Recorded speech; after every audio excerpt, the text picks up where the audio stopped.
चली गई थी चेहरे की हंसी। स्कूल में बच्चे उठ के बिरयानी खाते हैं और चुप रहते हैं, ऐसी बात खुद आपको लोगों ने धन्यवाद।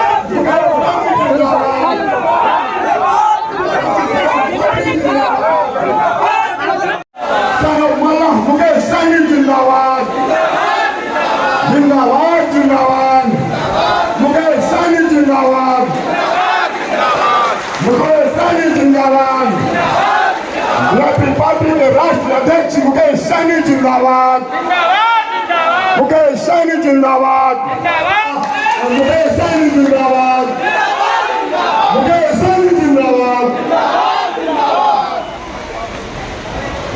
महफिल में लोग बिनबुलाए आते हैं क्योंकि यहाँ स्वागत में फूल नहीं बल्कि बिछाए जाते हैं।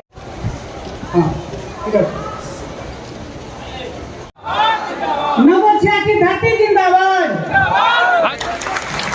जनतांत्रिक से स्वागत करेंगे, ताली बजाने में कंजूसी नहीं, क्योंकि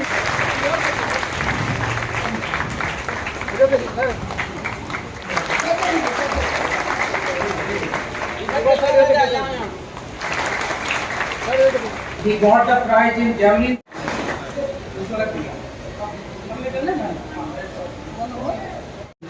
अति बेहद खुशी का दिन है। हमारे परमादरणीय माननीय गरीबों का मसीहा, दलितों का नेता, सन ऑफ मल्ला मुकेश सहनी साहब, जिन्होंने बहुत ऊंचाई तक अपने आप को ले गए और समाज के लिए और गरीब के लिए जब तक इन्होंने अभी पद पर रहे गरीबों के लिए बहुत सारे काम किए। इतना काम किए कि बड़े लोगों को पेट में दर्द होने लगा और हमारे सभी समाज के लिए बहुत सारे काम किए। हजारों लोगों को रोजगार मिलना और मिला और आने वाले समय में हमारे मुकेश बाबू विलक्षण प्रतिभा के हैं और आने वाले समय में आपके मंत्री नहीं, हम लोग उसके ऊपर देखना चाहेंगे। और हम लोग का जिस तरह से जनता का इन्होंने सेवा किया, गरीबों की सेवा किए, दलितों की सेवा किए और सहनी परिवार की सेवा किए हैं, जरूर इनको ईश्वर इतना शक्ति दे, इतना ताकत दे, फिर से गरीबों की सेवा तन मन से करे और जरूर फिर से बहुत बड़े पद पे जाए और गरीबों की सेवा फिर से स्टार्ट करे। हमारा सभी का हमेशा सहयोग और तन मन धन से सहयोग करते रहेंगे और हमारे मुकेश बाबू को फिर से बहुत बड़े पद पे ले जाएंगे, जिससे कि गरीबों की सेवा, दलितों की सेवा करना स्टार्ट कर दें। फिर से इसकी ताकत को हम लोग, इसके हाथ को इतना मजबूत करेंगे और हम लोग हमेशा इसके साथ हैं, सदा के साथ। धन्यवाद। यादव जी, विनोद सिंह निषाद जी, वार्ड पार्षद और एवं इस सभा में उपस्थित बड़े संख्या में माता, बहन, अभिभावक, नौजवान साथी, मंच पर उपस्थित सभी नेतागण और हमारे प्यारे स्टूडेंट, आप सभी को बहुत बहुत धन्यवाद। आप सभी को शुभकामना कि आप लोगों ने इतनी बारिश में आपने हमें स्वागत करने के लिए यहाँ पर उपस्थित हुए हैं। आप सभी को बहुत बहुत धन्यवाद। और खास तौर से प्यारी बेटी जो स्वागत गीत के लिए आपने जो गान गाया, उसके लिए आप सभी को विशेष तौर पे धन्यवाद देता हूँ कि आपने स्वागत करने के लिए यहाँ उपस्थित हुए हैं। साथियों, यहाँ पे हम गुरुकुल में हैं, शिक्षा के मंदिर में हैं, तो मैं पहले चाहूँगा कि यहाँ पे बड़ी संख्या में अभिभावक लोग उपस्थित हैं कि अपनी जिंदगी में आप एक रोटी कम खाइए, लेकिन अपने बच्चे को पढ़ाइए लिखाइए, उसको काबिल बनाइए। इस संसार में अगर आपको आगे बढ़ना है, बेहतर जिंदगी जीना है, अपने सपने को साकार करना है, तो सबसे ज्यादा जरूरी है कि बच्चे को पढ़ाइए लिखाइए। एजुकेशन, विद्या। आप मान लीजिए कि आपके पास आंख है, लेकिन कुछ पढ़ने के लिए दिया जाए, अगर आपके पास शिक्षा नहीं है तो आप नहीं पढ़ सकते हैं। यानी कि आपके शरीर में महत्वपूर्ण अंग आंख है, लेकिन वो काम का नहीं है, क्योंकि आप वो नहीं पढ़ सकते हैं। लेकिन जब आपके पास शिक्षा होगा तो आप पढ़ पाएंगे। आपको मुंबई जाना, दिल्ली जाना, कहीं पे भी जाना है तो आप बोर्ड पढ़ के आप जा सकते हैं। अगर आप पढ़े लिखे नहीं हैं तो दूसरे के ऊपर आपको मोहताज रहना पड़ेगा। इसलिए अपनी जिंदगी में अपने बच्चे को पढ़ाइए लिखाइए, काबिल बनाइए। इस संसार में जो सबसे कम मेहनत करते हैं, एसी कमरे में बैठकर काम करते हैं, उसको ज्यादा से ज्यादा तनख्वाह मिलता, ज्यादा से ज्यादा पैसे कमाते हैं। और जब आप पढ़े लिखे नहीं होंगे तो सबसे ज्यादा मेहनत करना पड़ेगा, और उसके बावजूद भी सबसे कम पैसा आपको मिलेगा। जैसे रोड पे मिट्टी काटना हुआ, मछली मारना हुआ, क्योंकि आप पढ़े लिखे नहीं है तो यही सब काम करेंगे, और सबसे कम का आपको आमदनी होगा। और जबकि अमीर आदमी और गरीब आदमी अगर खाना खाना तो चावल की आवश्यकता गिरता है, गेहूं की आवश्यकता गिरता है, और वो चाहे वो अमीर आदमी हो या गरीब आदमी, दोनों के लिए एक ही रेट है। इसलिए बच्चे को पढ़ाइए लिखाइए, और ताकि वो अपनी जिंदगी में बेहतर कुछ कर सकता है। तो इसलिए अपने बच्चे को पढ़ाइए, और साथ ही अपने अधिकार के लिए संघर्ष कीजिए।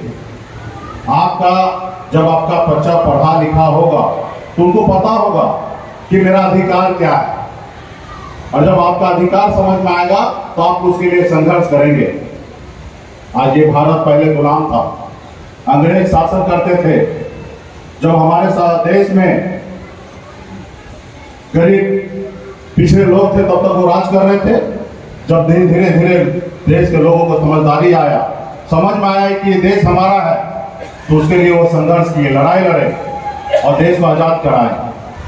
आज आजाद भारत में हम लोग बैठे हैं, लेकिन अभी भी सही मायने में हम आजाद भारत में तो हैं, लेकिन जिनको ये आजादी चाहिए, जिनको बेहतर जिंदगी चाहिए, वहां तक नहीं पहुंच पा रहा है।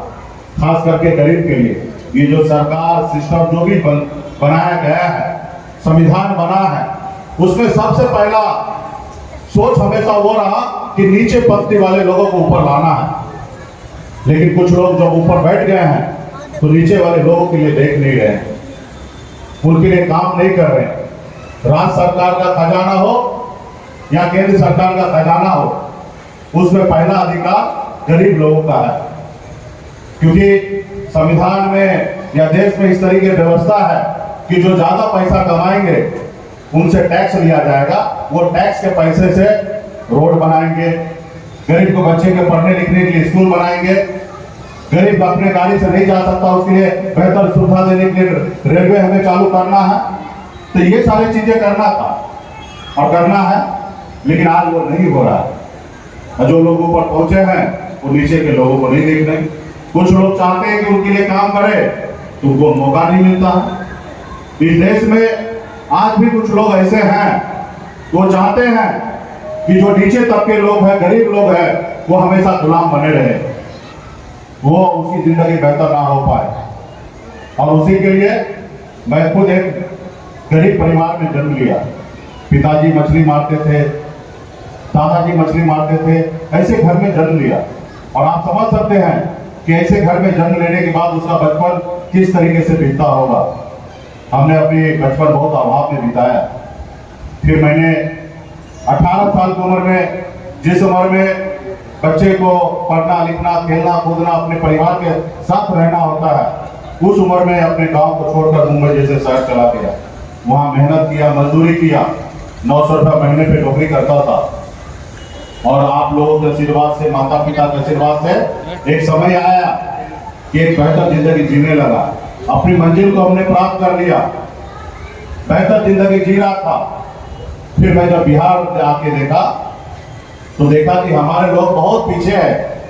लोग चांद पे घर बनाने के लिए सोच रहे हैं, लोग इस धरती पे बड़े बड़े महल में रहते हैं, लोग इस धरती पे करोड़ों की गाड़ी में घूमते हैं, लेकिन हमारे लोगों के पास साइकिल नहीं है, हमारे लोगों के लिए कपड़ा पहनने के लिए नहीं है, उनके घर पे जाने के लिए रास्ता नहीं है। लेकिन लोग चांद पे जा रहे हैं, वहां पे घर बनाने के लिए सोच रहे हैं। तभी से हमने मुंबई की बेहतर जिंदगी को छोड़ा, ऐशोआराम जिंदगी को छोड़कर, अपने घर परिवार बच्चे को छोड़कर बिहार में लगातार अपने लोगों के लिए, हक अधिकार के लिए लड़ाई लड़ने लगा। हमारी लड़ाई था कि देश में संविधान एक है, देश के प्रधानमंत्री एक है, देश हमारे संविधान हमारे सबके लिए है। तो आज बंगाल में निषाद को आरक्षण मिल रहा है, लेकिन बिहार में नहीं मिल रहा है। दिल्ली में मिल रहा है, लेकिन बिहार में नहीं मिल रहा है। इसकी लड़ाई हमने लड़ना चालू किया और मैं 4 साल तक सभी पॉलिटिकल पार्टी के पीछे पीछे घूमा और सबके दरवाजे पे गया और सबको हमने कहा कि सर, ये काम आप ही कर सकते हैं, ये काम आप कराइए। और जब चुनाव का समय आता था तो हर पॉलिटिकल पार्टी कहते थे, सहनी जी आप हमको मदद कीजिए, और जब हम सरकार में आएंगे तो आपका काम करेंगे। और हम भी एक उम्मीद से उनको मदद कर देते थे।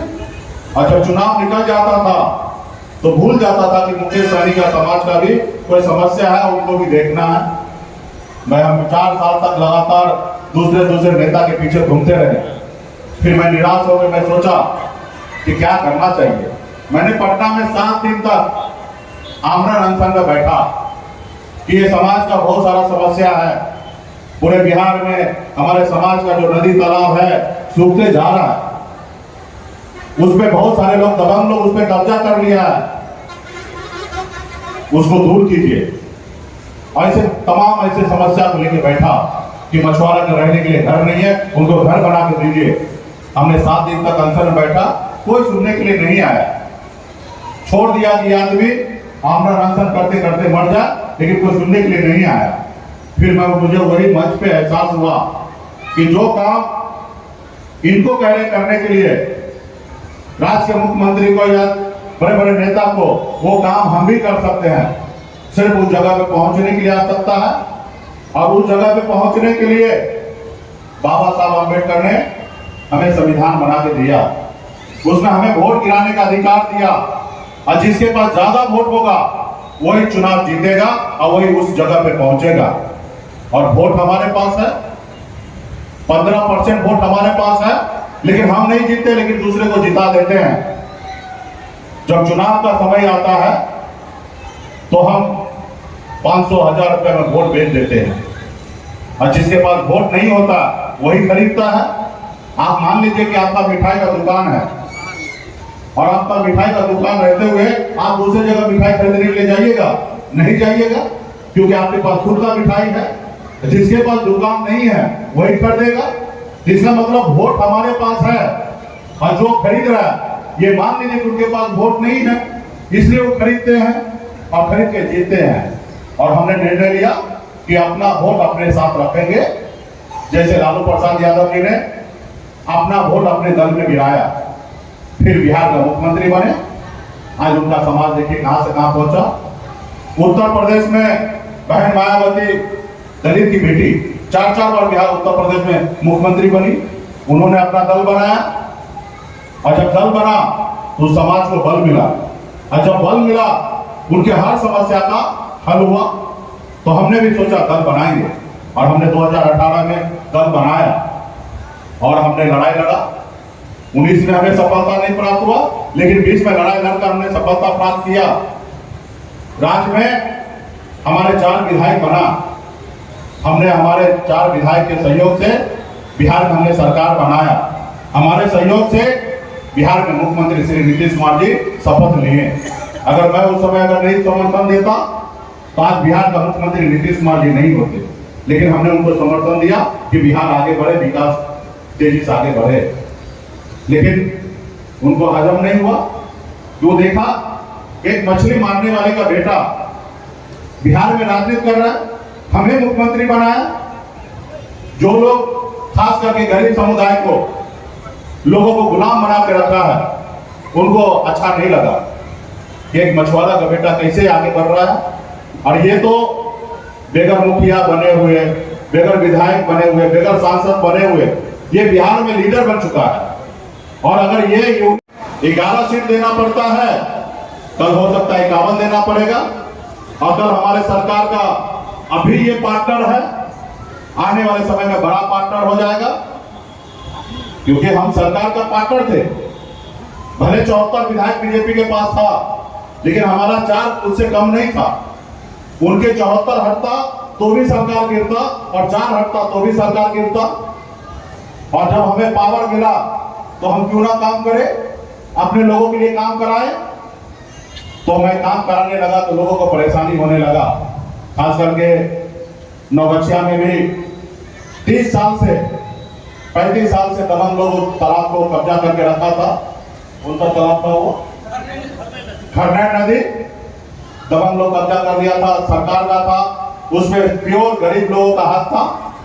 जब मुझे पता चला तो मैं बोला ये गलत हो रहा है। हमने विभाग को पता किया, रजिस्टर 2 निकाल, विभाग में आना चाहिए, हमने विभाग में करवाया। और जब विभाग में ट्रांसफर हुआ तो सोसाइटी में गया। आज सोसाइटी में गया तो हजारों लोग का घर परिवार उस तालाब से चलेगा। तो मैंने आपके लिए दिया। लोग आए हमारे पास कि आप सहनी जी आप छोड़ दीजिए, इस मामला से बाहर निकल जाइए, आप जो बोलिए मैं करने के लिए तैयार हूं। बड़े बड़े नेता से प्रेशर भी दिलाने के लिए आए, लेकिन उनको ये बात पता नहीं था कि मैं अपनी जिंदगी जीने के लिए नहीं आया। मैं तो अपनी बेहतर जिंदगी बॉम्बे में जी रहा था। मैं तो यहाँ पे अपने लोगों के लिए, गरीब लोगों के लिए, वंचित लोगों के लिए, हक अधिकार के लिए यहाँ रहने के लिए आया। हमने किसी का सुना नहीं, और मैंने जो हमारा हक और जो मेरा कर्तव्य था वो मैंने किया। आज हजारों लोगों का उससे पालन पोषण, घर परिवार चलेगा, यही मैं करने के लिए आया और यही कर रहा था। तो देखा जो लोग हमको गुलाम बना के रखा था, उन्होंने हमारे पार्टी को तोड़ने का काम किया, हमारे विधायक को खरीद लिया। उसके बाद हमें सरकार से बाहर कर दिया, वो सरकार से जो सरकार हमने बनाया था। लेकिन खैर कोई बात नहीं, 4 विधायक था इसलिए बिक गया। कल 40 होगा तो उसको परेशानी होगा। तो हम लोग आने वाले समय में संघर्ष करने के लिए आए हैं। इसलिए आप सभी को मैं कहूंगा, जहां पे आपका अधिकार है उसके लिए संघर्ष कीजिए, आपस में भाईचारा बनाइए, एकता बनाइए।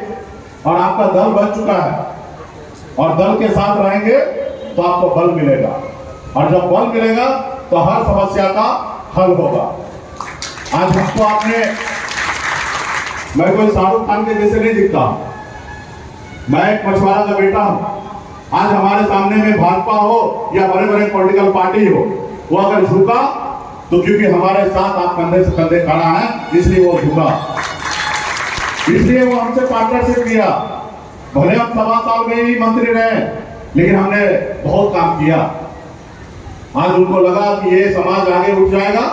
मुकेश सहनी से उसको तकलीफ नहीं था, उसको तकलीफ तो आपसे था कि आपको गुलाम बना के रखना है। मुझे तो ऑफर कर रहा था कि आप पार्टी विलय कर लीजिए और 2025 में मुख्यमंत्री बना देंगे। अगर मेरे अपने जिंदगी जीना रहता तो मैं उनका बात मान लेता, और मैं आज मंत्री भी बना लेता, और मैं मुख्यमंत्री का सपना देखता। लेकिन नहीं, हमें संघर्ष करना है। हम अपनी पार्टी को क्यों उसके में विलय करें? हमारी अपनी विचारधारा है, हमारे काम करने का अपनी तौर तरीका है। हम अपने लोगों को जागरूक करके, गरीब समाज को जागरूक करके उनका हक अधिकार दिलाना चाहते हैं। और खास करके पूर्णिया, कटिहार, भागलपुर, ये सब में हजारों समस्या है। आप सब रोज हजारों समस्या से जूझ रहे हैं।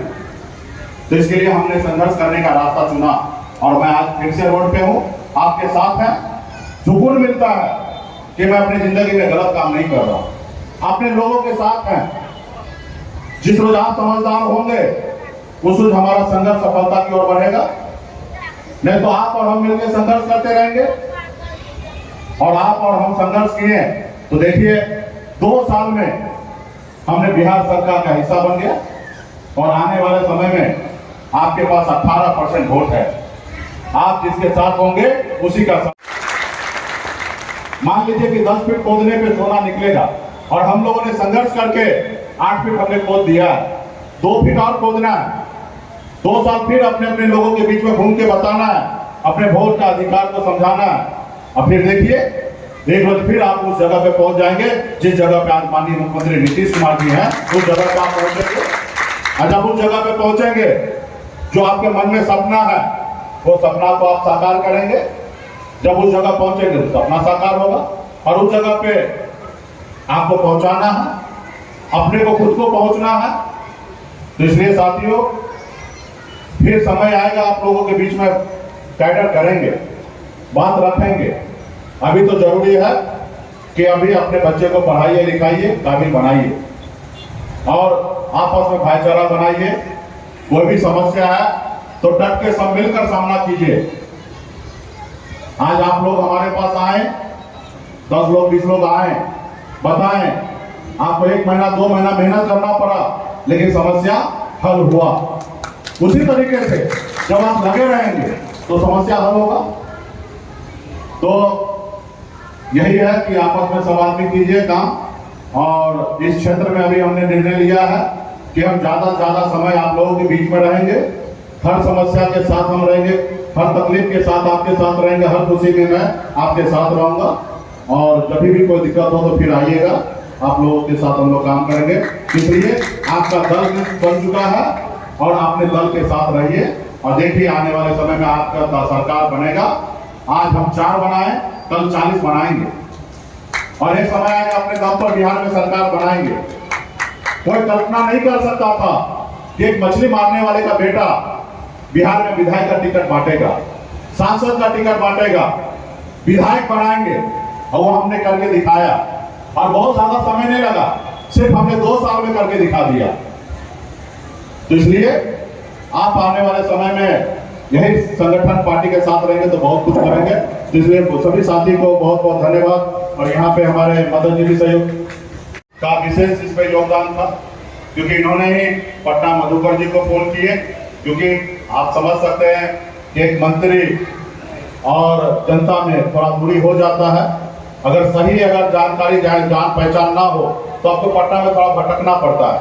और उस कड़ी में सुमन जी का बहुत बड़ा योगदान था कि खास करके जो सोसाइटी का समस्या था पटना के हमारे साथी मधुकर जी को बताएं, फिर इन्होंने हमें बताएं। तो हमने कहा कि आप पटना बुला लीजिए। जब पटना आए तो डायरेक्ट संबंध बना और फिर हमने इसके पीछे लग के वो काम किया। तो मैं विशेष तौर पर सुमन जी को भी धन्यवाद देता हूँ। और इसी तरीके से आपके क्षेत्र में जब भी जो भी समस्या हो, भले हम पावर में नहीं हैं लेकिन जनता ही मालिक है। और जब भी आपके क्षेत्र में कोई समस्या हो तो जरूर बताइएगा और हम काम करेंगे। और काम कैसे नहीं होगा, ये डीएम हो, एसपी हो, बड़े बड़े पदाधिकारी हो, ये सब आपके लिए है, ये आपके मालिक नहीं है। चाहे मुख्यमंत्री हो या मंत्री हो, ये आपका सेवा करने के लिए है, इसके लिए इनको तनख्वाह मिलता है, ये आपका मालिक नहीं है। आपका कोई भी समस्या हो आप उनको बताइए, वो करेंगे। नहीं करेंगे तो आपके पास जनता का ताकत है। आप जब सरकार बदल सकते हैं तो ये एसपी डीएम क्या है। आप जब देश का प्रधानमंत्री बदल सकते हैं, राज्य का मुख्यमंत्री बदल सकते हैं अपने वोट के ताकत में, तो एक डीएम एसपी क्या है। तो इसलिए आप अपनी मजबूती से अपने अधिकार के लिए जानिए और लड़िए और उसमें हम आपके साथ हैं।